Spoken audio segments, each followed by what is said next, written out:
Refreshing mocktail, Darjeeling premium টি, ব্রেকফাস্টে combo, sandwich, burger, mini সমস্যা, আরো কিছু স্ন্যাক্স আইটেম নিয়ে রিসেন্টলি একটা ফুড স্টল ওপেন হয়েছে যার নাম টিজি ক্যাফে।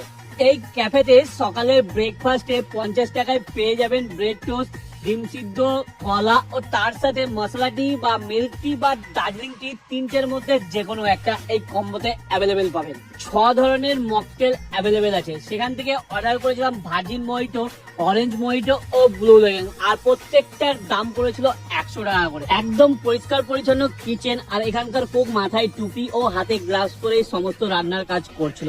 আর যে মকটেল গুলো নিয়েছিলাম তার মধ্যে সব থেকে ভালো লেগেছে ব্লু লেগন ও অরেঞ্জটা। 120 টাকায় চিকেন বার্গারটা এখানে মাস্টাই, সত্যি খুবই ভালো লেগেছে আমার। আর এখানকার চা গুলো মিস করতে ভুলবেন না। আমি এখানে দার্জিলিং প্রিমিয়াম টিটা ট্রাই করেছিলাম, ওটাও কিন্তু বেশ ভালো ছিল। দোকানের সময় সকাল 8:30 থেকে রাত্রি